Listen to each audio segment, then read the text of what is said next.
Good evening and welcome to Greater Somerville for January 18th, 2011. I'm Joe Lynch. I'm Cayenne Anderson. I'm Mayor Joe Curtatone. Our guest tonight makes his second appearance on Greater Somerville and needs very little introduction. He is a four-term alderman at large and currently is serving his fourth term as mayor of the city of Somerville, Massachusetts. An attorney by profession, he and his family make their home in the 7 Hills District, in the 10 Hills District of Somerville. One of the 7 hills. One of the 7 Hills. It is our pleasure to welcome back to Greater Somerville, His Honor, the Mayor of the City of Somerville, Joseph A. Curtatone. And welcome back on this. Good to see you again. Nice to see you. Pleasure. We wish we could have done something about the weather for you, but Yeah. Well, I wish I could have done something also. there you go. But, you know, it's a beautiful segue, Mr. Mayor. There's the 3 top questions that we had knowing that you were coming on. A, why can't you do anything about the weather? B, what the hell happened to the Patriots Oh my God. on Sunday? And do you have a special announcement you'd like to tell the people at home here on Greater Somerville? You know I'm not good with the weather. My first snowstorm, Joe, you know, we put in our new advanced parking enforcement policy. We towed so many cars, wrote thousands of tickets. Now, you declared that in June. Yeah, and then it didn't snow. Right. So I'm not good. I'm not an expert at predicting weather. I wouldn't go on my word. The Patriots, who knows what happened? It was as sloppy as the weather out today. And You want to blame management or you want to blame the quarterback? No, the players have to show up to play. There you It's go. playoff time. There It's you a whole go. new season, and nothing's a given. So, Yeah. and I'm a season ticket holder, and sad to see that they lost. And thirdly, yes, I'm running for re-election. There you go, right here for the second time in as many years, Mayor Joe Curtatone announces he's running again for his 5th term Fifth term. as mayor of the city of Somerville. So welcome back. Thank you. I know that it's been a challenging year. You gave your midterm address 2 weeks ago? 2 weeks ago now. Right. Yeah. It's been 2 weeks. Yeah, 2 weeks. Time flies when you're having fun, It Mayor. does. It does. We're well into the new year and well past the halfway point of the fiscal year. There you go. There you go. Well, I know there's good news and there's bad news in the midterm, and Cayenne's going to lead it off and just talk about a few things, and then we'll get into some discussion. For the folks at home, we are going to take calls. The mayor has said, yep, sure, he'll take calls. We're going to put the number up there in a few minutes, but first let us chat a little bit with the mayor. So what I was wondering is whether we could just talk, I mean, there's a lot of things to go over, but last year's accomplishments, like some of those that you dealt with and the challenges you dealt with, and what you're looking at for this year to turn it Well, around. certainly the one that strikes us all immediately is the fiscal challenges we're facing at home, and every municipality probably around the country is facing. We closed an $8 million budget gap without sacrificing vital services, and that challenge continues to be daunting, especially in the face in light of rising healthcare costs. Municipal healthcare costs in the city of Somerville have tripled in the last 10 years, and we budgeted almost $40 million. And so, we've seen the confluence of, for the first time ever, the confluence of reduced state aid and healthcare costs rising. So they've intersected at this point here. So every bit of our new tax revenues are going to pay increases in healthcare costs. That's why I made a very direct statement that, you know, if Beacon Hill's not going to step up to the plate and assist us municipalities with healthcare costs, I'm going to join my colleagues across the state to put this on the ballot 2 years from now. Let the voters and taxpayers decide. That was one major challenge. Certainly we had other challenges which we met successfully, like dealing with the issue in Assembly Square, funding the infrastructure projects needed That's to great, keep that yeah. development going. I got to commend the Board of Aldermen. You know, they dealt with an issue in a short period of time. It was a complicated problem, given the fact that not all the federal monies, despite the hard work of Congressman Capuano, were there to pay for the Orange Line T station. And IKEA, like many other retail operators, is timing when they want to open their store, and they're not going to start construction in 2011. And that affects some of the infrastructure financial programs we have in place. So the Board of Aldermen worked with myself, Congressman Capuano, the governor, his staff, and the developers, and we took advantage of a very innovative financing tool called DIF, District Improvement Finance, and which will use the net new tax revenues in the first few buildings to pay for all the roadways and other important utilities to the tune of up to $25 million. And then the state's going to ante up $25 million and build that T-station. So 2 things, let me interject. Okay. One thing, you're confident IKEA is still going to come. Yeah, that was my question. You know, IKEA, you know, they were with us in the summertime. They came, they presented almost $1 million in non-refundable permit fees, made their commitment to stay here, and they have entitlements. and they say they're coming. We love to have IKEA here. They're a great corporate partner. If not, and we can get better, more dense development in the long term, so be it. That's fine. But we fully anticipate them coming at this point. You know, what we know, like many retailers, 2009 was a terrible year. 2010 was better. We're starting to see 2011 is forecasting a little bit better, and they're probably projecting when do we break ground, when do we open those doors, and when can we hit the market on the upturn. And then I talked about other accomplishments around the parks and open space, the new parks we opened, the great roadway projects we completed. Lagoon like Square. Lagoon Square, and the icing and the cake in the square, the rest of the bells and whistles that Yeah. happened in the spring. Yeah. Getting Washington Street done, Yeah. getting Somerville Ave open, Somerville, that's wonderful. taking over the skating rink, many things, bringing on the new police chief. So we've accomplished a lot, and the city's really worked together in the light of very difficult fiscal constraints that people are facing. So what are the plans for this year? Now that you've accomplished so many things, what are you thinking of? Well, we're going to move forward. You know, we have some tough news, I'm sure, coming down the road. We're expecting in terms of local aid cuts. You know, we'll approach the fiscal budget, next year's fiscal budget, as we did this current fiscal year, upholding our values and our policies. You know, sharing sacrifice across the board, upholding the core values and commitments and the services that people desire in this city, and making sure we don't sacrifice those services. We act today with an eye on tomorrow. No short-term fixes, and we'll deal with the current budget situation. We're going to move forward in our aggressive parks and open space plan. I've talked about some of those parks, including looking at the remaining state-controlled facilities, Foss Park and the Blessing of the Bay Boathouse. And I hope to present some plans to the Board of Aldermen in terms of how to creatively finance those projects. Continue to move forward in Assembly Square. We'll see hopefully a groundbreaking on the first 400 residential units, about 280,000 square feet of commercial and retail space, including an entertainment and theater That's a center. great development moving down forward. Max Pack's going to be great, finally. Finally taking Another off. one. Yeah, that's Finally. funny, Mayor. I mean, there's 2 projects right in Ward 5 that are That's unbelievable. going to save the fiscal pocketbook this year, I think. But you know, we're excited about continuing to lay the foundation, to set the table for an upturn in the economy. And I think the wise thing step we've taken as a community is to invest in infrastructure, especially in a down economy. And we need to be ready and to plan with new zoning, looking at transportation changes in Union Square and across the city. So we're not chasing the next economic wave, the next best thing. One of the other major things I announced is I'll be formulating and setting up our Future Economies Commission. We're going to go after those next industries in nanotechnology, biotechnology, and the next age of computer technology, and really set the table. You know, we want to recruit them here. We've always been behind the trends, and we've seen the consequences of that. But I think we've learned our lessons as a community, and we're poised for great things. One of the things that you mentioned at your address that I know that a couple of my friends were talking about in terms of the buying local movement and really trying to get back to, you know, buying locally, supporting the Somerville retailers in a way that Somerville Local First does a wonderful job in promoting. And I just thought that was another forward-thinking way of, you know, shifting your shopping to really help during the downturn economy. Every bit helps. I mean, data shows the great impact we can have by supporting our independent, locally owned businesses, or people who have invested in Somerville. I get my hair cut to come on the show, and I get out of Salon Q in Ball Square. I do too. And I literally said to myself, because I made the shift They to look 10%. so nice this Vanity or vanity here. I should have got my hair done. You go to Salon Q as well? A great hairdresser in Ball Square. Many fine hairdressers. You know, my father was a hairdresser for 30 years. I Really? knew that. Yeah, but So you know, Joe knows hairdressers. My wife and I, we made the commitment, and I said, well, my cobbler is in Davis Square, my hairdresser's here, and I've eaten at just about every restaurant. How could you not have lunch or dinner or breakfast in Somerville? Where else would you go? And I always, when we shop, honestly, we say, well, do we have an option to do this in Somerville? We do it. Probably the only person I haven't gone to Somerville for is my tailor. Yeah, who I I've was been going to with ask for the years. question. My dry cleaner, I'm sorry, let me tell you, my dry Yeah. cleaner, Yep. which is a wonderful Chinese couple in Medford, but there's some great dry cleaners here. I've just been It's with them close. so many years. It's close. And it works on the commute between Yeah. my mother-in-law's house Yeah. and my house. And at the rate you're going, no disrespect, but you're not going to be shopping for an undertaker real soon. No. And I have one if I need one, but hopefully he's There not you go. sizing me up now. There you go. That's great. You know, my mother said his mom, she's watching at home, I know she is. She said to take it easy on him. Oh.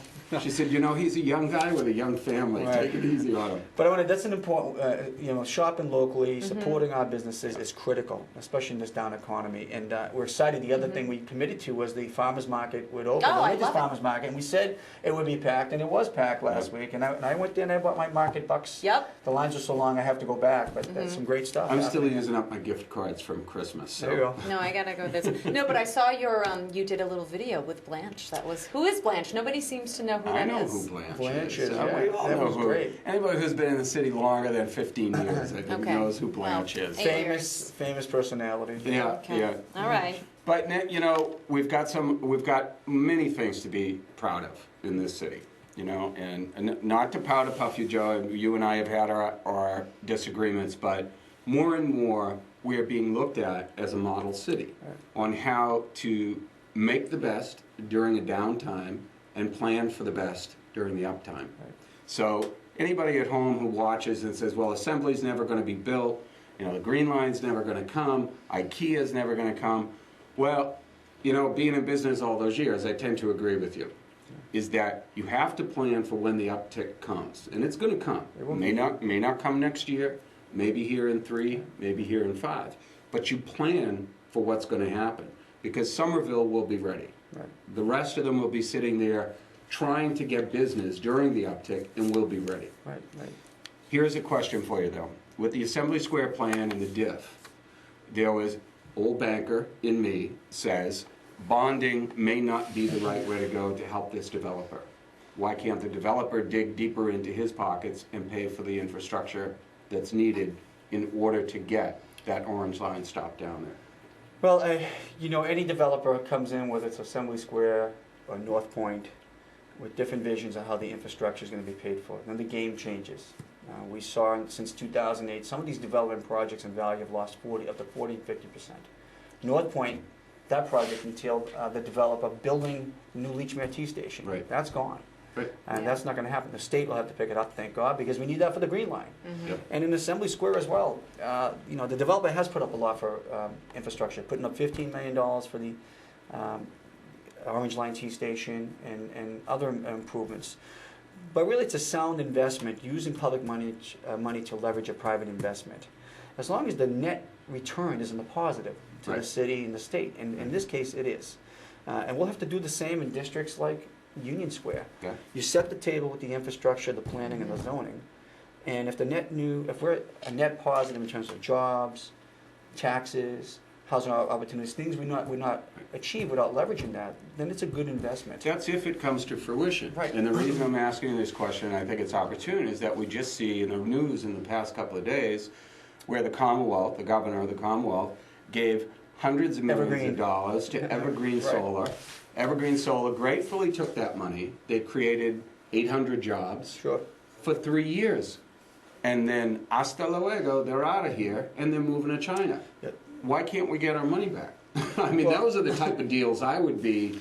Well, we have a lot of Amenable to. safeguards, many safeguards, and these are important questions the Board of Aldermen and public like yourself have asked. And one, if they don't do and fulfill their commitments, we'll be getting a check back for whatever we put out Okay. from the development. That credit will be built into the covenant and three-way memorandum of understanding, or memorandum of agreement with the Commonwealth as well. If the Commonwealth, and we're only going to invest our money and go hard on our money, as they say, and if the Commonwealth's going to go hard on their $25 million, and vice versa. So Yep. what's going to happen is the city of Somerville, all of us here, the Commonwealth and the Governor's Administration developer are going to hold hands, take a leap of faith. But Yep. if for some reason the developer doesn't want to be in this business anymore, wants to walk away, which it's highly doubtful, Mhm. they're going to have to go hard on the money back to us. They're going to have to refund any money borrowed to us. We're safeguarded there. Much rather not have to invest any public money. I wish this was 5, 6, 7 years ago. Yeah. And if we were breaking ground then, we wouldn't have to use Right. these type of tools. But thank God we have them. Thank God we have them. Otherwise, developers wouldn't be coming in to purchase these properties. They wouldn't take the risk long term. You've been in the business world and banking world long before anybody else, and you know when they go back to their boards of directors, they Yeah. want to know what is the margin of return. That's right. If they're not hitting that number, they'll write the projects off. Right. We can't afford that. Or We sell cannot- it. Right, and Yeah. and in Somerville, we cannot afford not to succeed in Assembly Square. If that Yeah. doesn't move forward, if that's written off, it'll really set us back there 10, 20 years. Yeah, I don't disagree with you. It's just, when we have our ears to the ground out there, people ask the questions, why does the taxpayer have to bail out this developer? And you can look at it as a bailout, or you can look at it as that age-old saying of public-private partnership. If he succeeds, we succeed. If we succeed, they succeed. I'm glad you mentioned that, because this is probably the model of your interagency and public-private partnerships between the developer, the local community, state and federal government. And actually, we've talked about it nationally as well, and that's critical. But to your point, and I remember a story called The Fleecing of America, when we were talking about these major athletic stadiums being put on municipalities and local and state governments to pay for. Right. And I agreed, those tax money should not be paid for those type of things, but the infrastructure around it, in Massachusetts, we did it right, around Gillette Stadium. Yeah. Now, we didn't build a stadium, but we used the infrastructure around it to leverage all the new development that's happening now. If you look in Foxborough, you have Gillette Stadium, the Patriot State, all that income, personal income tax money and property revenue, and the new Patriot Place revenue would not have happened without that public infrastructure. And the important thing to remember for the public is your tax dollars now are not going to pay for those roadways. It's the new tax revenues from the first 3 buildings, property tax revenues that are coming in, that will pay for the debt service, the bonds. So it's really the new folks. Yeah. Well, at the end of the day, Don't go off camera. I'm not done with you yet, Joe. And that's important people to realize, because your money now is going to pay your services in the city. But this will unlock for the future approximately $17 million a year in new tax revenue per year to the city of Somerville. So it's a future revenue that we can look forward to, but more importantly, I think you and I were talking before the show, is that we do have some projects that are ready to come online this year. We're going to have a major groundbreaking down at the MaxPac site. Finally, an additional 184 residential units. There's been some controversy. I stay out of that kind of discussion. If you want to make any comments, you can. But I think it's a significant amount of revenue that will be coming into the tax dollars of the city. As you say, Somerville Ave has been completed. Magoon Square has never looked better. Hopefully we'll get some merchants looking at those empty storefronts up there. Teal Square seems to be coming back a little bit. So, let's move on. If we want to start taking calls, I don't know if anybody wants to. You know what? I've been kind of engrossed in the conversation. I haven't looked at the phone. Maybe we've missed a couple. I hope not. If we have, we apologize, but the call-in number is Call on 617-628-9876. And Cayenne, if you want to flash it up on the screen there so people can remember. I can do that. Feel free to give the mayor a call, make a quick comment. But we have a lot more stuff we want to talk about. The mayor has been gracious enough to take some time out of his busy schedule. And now here comes the thing that everybody's been asking. In your midterm address, you said, that's the reality we're facing. Money is tight and tough choices must be made, but Somerville will meet the challenge. So what tough choices are you going to have to make 2011? Well, what we know unofficially from the state, from meetings that have occurred, is we're looking at a potential cut in local aid of approximately 7 to 10% of unrestricted local aid. That's the money to the municipality. Then we have money that comes to the schools, called Chapter 70 money, and probably 5% there. In total, it'll probably be approximately $3 million less that we're getting from the Commonwealth. At the same time, that other revenues might be flat or slightly decreased for the city, or that other assessments that we pay for the state for charter school reimbursement, MBTA, those things go up. So these all collide to create a budget gap that we have to close.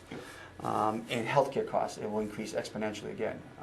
So our hope is that, one, the state does something now, and we're hearing rumblings, we've been meeting with them, giving them some input about how to deal and to help municipalities manage their healthcare costs.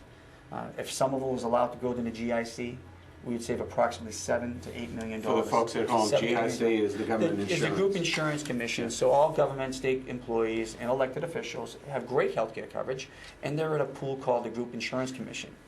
Now, the cities and towns, we don't have the ability to just go into the GIC. We have to bargain. We have to pay for it. We don't have the ability to just unilaterally manage how much we pay for your health care cost or your co-pays.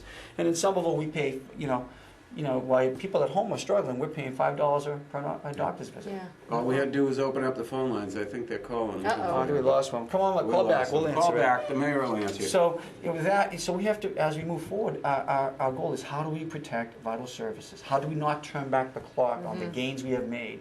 Keep things going. Those will be tough and painful choices, perhaps.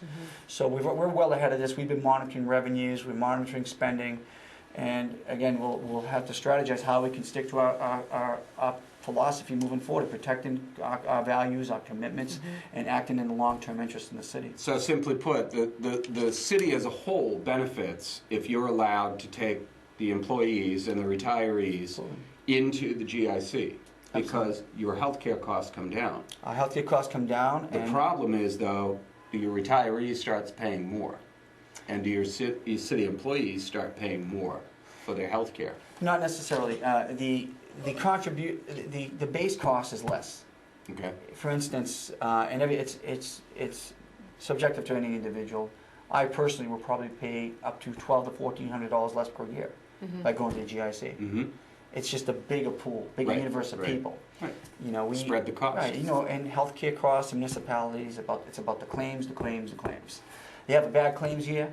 Next year's gonna be tough on your healthcare. Now we have a do. call. Don't Let's- If you would interject, just I want to just- hit speaker, this is- right? No? don't hang up. Speaker. You're on Greater Somerville. Yeah, the GIC, you know, told the state employees by taking on municipal cities and towns into the program that it would increase the membership size and the price would go down. And they've taken cities and towns in, and the state employees have found that their fees have gone up instead of gone down. So, you know, people that work in the public sector are very leery of what happens because for years, every week, the money's been taken out of their paycheck towards their pension. And for decades, the state, cities, and towns never put the money in. And then on top of that, the state, cities, and towns go and borrow from the retirees' pension fund. That's the pension money that the employees put in. You know, and it's just so unfair. So that's why they're leery of going, you know, with a new insurance thing or going in the GIC because they've been enrolled to death on their pension system. And now they're worried that they're ever going to have pension money when they do retire because the state, cities, and towns have never put their share in and then have gone and borrowed money from what the employees have put in. Thank you, caller. We're going to let the mayor respond. What's your to you. name? Huh? What's your first name? Taxpayer, Mr. Taxpayer. Okay, taxpayer. I just wanted to make sure I called you first of all. Thanks for calling, and it brings us some good questions and concerns. You know, when any type of change, people think people don't want change because they're afraid of change. It's really about a concern about loss. Right. You know, am I going to have quality healthcare coverage? What am I giving up, and What is am it I- going to cost me more? Do I get to see my same physician? You know, and Yeah, those are that's quality a of good life issues, and these are understandable. It brings up a good point, though, on the funding. One thing that we've learned is, in the city of Somerville, we have a municipal healthcare trust fund. You know, the trust fund is funded, helps defray the cost. At the state, it has to be funded directly in the budget, the GIC, the Group Insurance Commission. They've underfunded that budget. Mm-hmm. One of the reasons you've seen mid-year upticks in costs.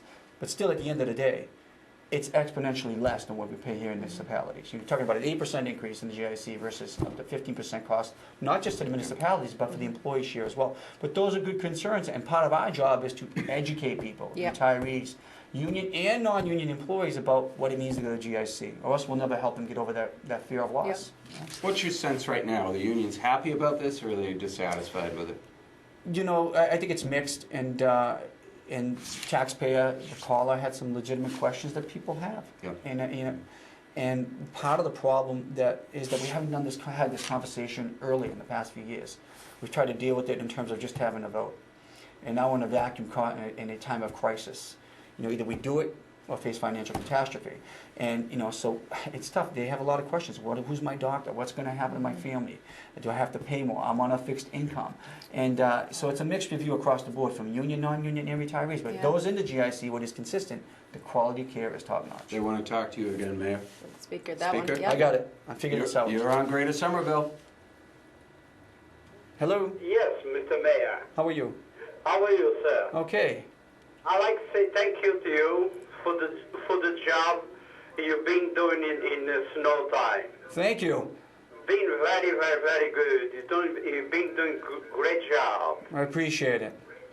And your name? My name is Manuel Costa. Manuel Costa. Manuel Costa. Obrigado, Manuel. Thank you very much. Okay. There you go. Thank you for the call. But Let me hold the mayor up on that one, because I don't think he gets very many thanks for doing you a should great ask me job that on snow snow question now. removal. But really, we have, first of all, there's a few factors. We have great policies in place. We have great people working hard there in the Public Works Department. And the people of Somerville have been the greatest asset in this. We've towed the fewest cars ever in a snowstorm. I believe less than 200 cars. And we've I think we only issued between 400 or 500 tickets. That first snow emergency, when the snow didn't happen, Yeah. I believe we towed well over 500 cars and tagged over 2,000. That is compliance. So by people working together, the streets Yeah. get cleaner. Yeah, you know, it's funny, we were talking before the show, the mayor and I were talking before the show in terms of the snow removal and the difficult job that you have in an urban environment. And the mayor likes to call it compliance. I like to call it behavior change. We'll It's take that. behavior change that if you get enough tickets or you get your car towed, you're going to learn to abide by the I don't know if I rules. agree. I have friends that have a ton of tickets. What I think's actually happened, I'm got going to a few. actually disagree with you. I think that the city of Somerville has actually done a very good job in getting the word out in multiple methods. Like Yes. I have the, Yeah. they have the RoboCop call, but I don't have a landline, so I always get this message Yeah. in my little inbox, and it's real from Jackie Rossetti just saying, no, it's Yeah. no emergency, and I think that No, communication, Mike Meehan, That's has been done a wonderful huge. job. It's Yeah, been that's been wonderful. huge, Yeah. That's And the been blue, know and what's the blue coming up. light. Yeah, and The blue- you Oh, that's cannot, a new one. I didn't Notifications. you know can't that. be too redundant on communication. So between Yeah. how we used to do it, it used to be just on the cable wheel, and then the police officers going through the That's neighborhood. right. We'll still That's do right. that. That's right. And news flashes, the blue lights, How and what we long- call 360 degrees of communication with Connect Yeah. CTY and text messaging. It's helped greatly. Well, you know, this wouldn't be, you know, a Joe and Joe conversation if I didn't have something to annoy you with. Sure. But we have some things we want to talk about. All right, I got another call already. Yeah, I know. Snow removal in Magoon Square. I was up there, trust me, I watched them. The DPW crews did a brilliant job, but some of our merchants, we're going to talk about that further on. I'd Let's, like to- let's We go only had a into couple the. minutes, we Joe, so we're we not only have a couple of Hit minutes. the arrow. I told Yeah, you, I just told in you we were time. going to You move just fast. sneak But overall fiscal health of the city, what grade would you give it at this point? We're stable. We're an A. You're an A. Stable. But we can't. We've done all the right things, and I have to commend the Board of Aldermen and the public for supporting all the new financial policies over the last several years. It's set us up, given us a great foundation. But we have to be able to take on these major issues of healthcare. They're costs. budget busters. Yeah. We want to invest more in infrastructure. We want to do more, invest in parks and our programs, and then our education system. We don't want to turn back the clock, because that'll be the testimony of whether people want to live, work, play, and raise their family here. Yeah. And if we don't take on those issues, we're not going to be able to reach our goal as soon as we want to. No. We're going to start running out of time, but will you come back at some point? Absolutely, we didn't finish this. I know, we were going to talk A lot about of additional foreclosures, issues. but I did look at the numbers, and the foreclosures in this city are not as significant as they are in places like Lowell and Right. Brockton and Fall Trending River. downward. But maybe we can talk Sure. about housing and a couple of other issues. So we're going to have to We're sign going to off. wrap it up. We're going to sign off, and thanks for joining us tonight. I want to thank the mayor, Joseph A. Curtatone, who is running for re-election, and I want to thank Cayenne. As always, Somerville, please stay safe and stay informed. Good night.